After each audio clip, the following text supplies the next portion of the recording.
Shivanagabandhana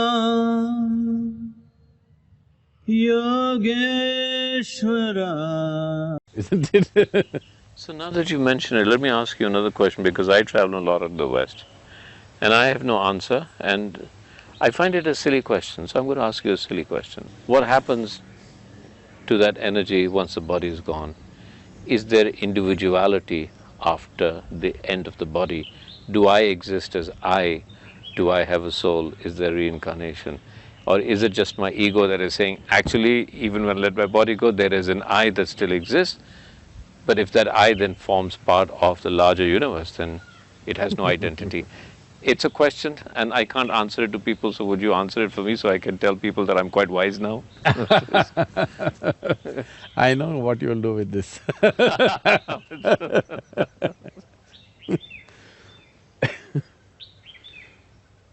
So, essentially you're saying you want to know what happens after death. Yeah, I'm just making a more intellectual argument about it, that's all, but the fundamental question is that. What I would say is, some things you know best only by experience. Okay. Are you ready? Yeah. You're not ready for the experience. So you just want to know for entertainment. Maybe they make a movie on it, or just to talk in the next party that you're in. Yeah. It could buy you friends. So humor me. It could buy you audience. So humor me a little bit and let's talk about it a little bit. Okay. Right now you're looking at me. If you close your eyes, you cannot see me.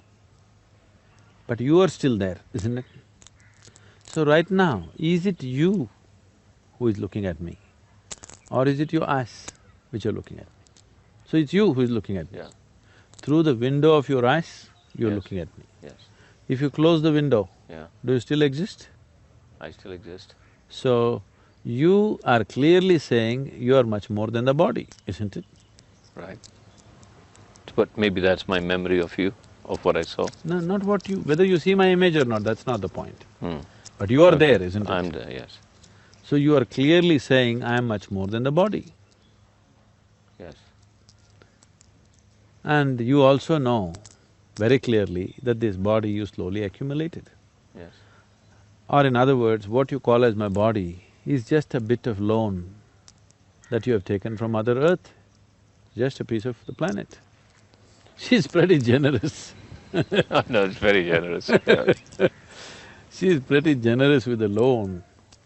But when the time comes, she wants to collect it atom by atom. So what is being perceived as death right now is people who don't want to repay the loan, these are all people who don't want to repay the loan. All right. Most Okay. Like the most transaction analysis of that. most people who have taken loan, unless there is a law to compel them, they wouldn't want to pay back the loan. Right. It's a general social tendency in the world. Okay. So, you've taken a loan from the planet, you don't want to pay back. When the time to pay back comes, they're all terrorized. After all, you're just paying back a loan. But why the terror is happening is simply because you took a loan and after some time you thought, I am the loan. Right. Quite a ridiculous situation actually. I can see that. Okay. See, now I hold this pebble in my hand. Yeah. Initially I say, this is my pebble, I'm not willing to give it to you. After some time, I start thinking, this is me. Now when the time comes that anyway this pebble is going to be taken from me, I am being terrorized because I am being taken away. You are not being taken away.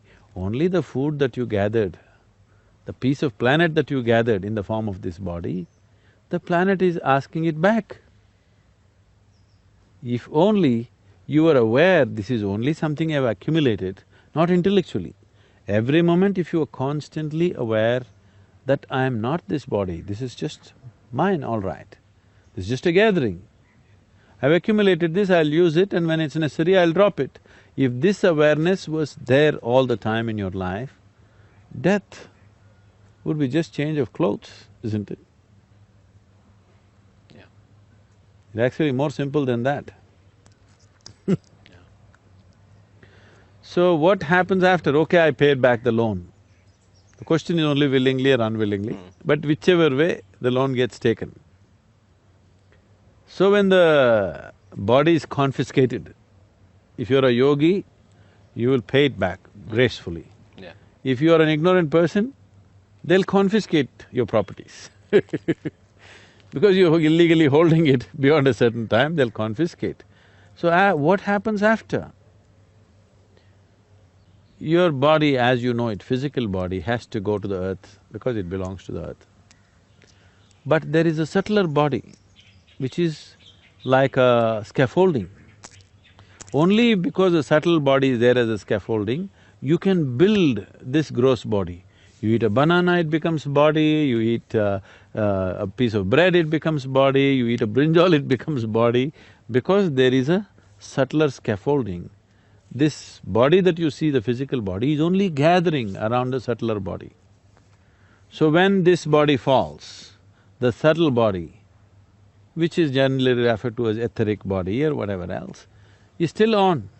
It still has some information, but the important difference is, when you had a physical body and a conscious mind, you had a discriminatory capability.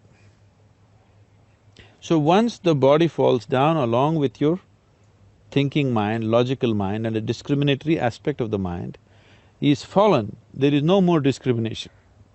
You only happen by tendencies. So still there are certain tendencies. Why so much care in every culture, particularly in this culture, that at the moment of death, if a man is dying, no matter what your relationship with him, you try to utter the God's name or you try to create the right kind of atmosphere for him. Even if he's your enemy, you say Ram, Nam, Satya, whatever, whatever simple things have been taught to the people, but something to create awareness and pleasantness around him because you want him to leave well. Because at the moment of leaving, in case he is in a certain mode, whatever the mode is, let's say he is in fear mode right now. Now once he loses the discriminatory mind, now there is no control over the fear. See, many times fear arises in your life. Because of your discriminatory mind, you'll say, that's okay, but that it's not like this. You'll reason and try to get out of it. If there is no discriminatory mind, it just snowballs into paranoia. Paranoia not like as living human beings know. Paranoia which grows into a million, billion folds because there's complete absence of discriminatory mind. But suppose you create pleasantness at that moment of death, now this pleasantness also multiplies into a millionfold over because there is no discriminatory mind. A child is eating chocolate, very sweet. He has no discriminatory mind. His discriminatory mind is not strong enough. Okay, I've eaten 2 chocolates, it's enough. No, he wants to eat 2,000. Whether it's sweetness or bitterness, pleasantness or unpleasantness, all of this can take on a big proportion if only there is no discriminatory mind. So even when people are living, very little of their discriminatory mind they're using, mostly they're functioning by tendency, which is unfortunate. But once you have shed the body, there is no other way. You will only go by tendency. Unless you've reached a certain level of awareness where you can carry a certain dimension of awareness with you. Otherwise, whatever is your quality will snowball into something very big. If it snowballs into unpleasantness, we say he's in hell. If it snowballs into pleasantness, we say he's in heaven. So heaven and hell are not geographical places, it is a state that somebody gets into. Because once the discriminatory mind is removed, smallest pleasure can multiply into a heavenly proportion. Smallest unpleasantness can multiply into a hell-like situation because the discriminatory mind is absent. And then reincarnation. You want to come back now? Yes.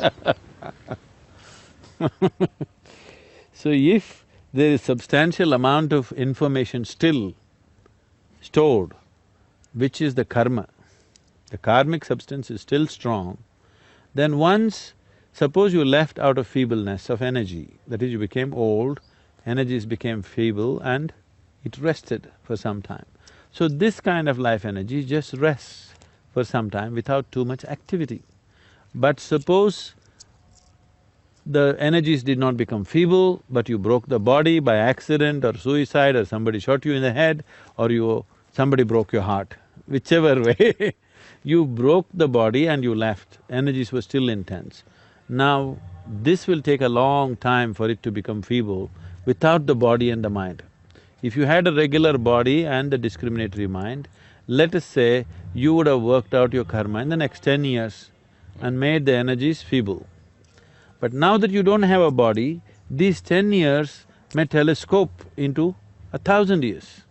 So this is the reason always they told you should never die of suicide, you never should be murdered, accidental death is bad, because now your limbo situation is long, very, very long, because you have no discriminatory mind, we don't know which way you will roll, and the chances of finding another womb are very little because you're in a certain level of intensity you cannot find. So unless you come to the right level of intensity, you are not suitable to take on a new body.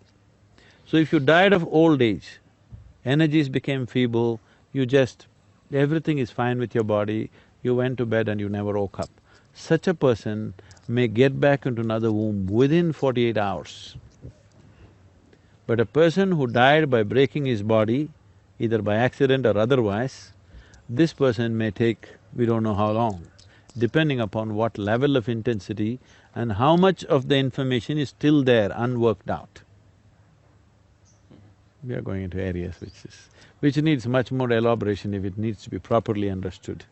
Speaking just like this is not good. That's why we always joke about it and skip, we never talk about it, because it will lead to all kinds of imaginations, unhealthy imaginations. Lead me to believe in spirits and ghosts. Yes. Yes, okay. Which is not needed. Not needed. Because then people every dark corner they see, they'll start seeing things. Yeah. And you can make horror movies and make money, because a lot of people have wild imagination anyway. Or tendencies. No, they're all existing by tendencies, not by that is the whole difference. When we talk spirituality, we're essentially talking about moving from compulsiveness to consciousness. Functioning through tendencies to functioning through discriminatory process. That is the key from bondage to freedom.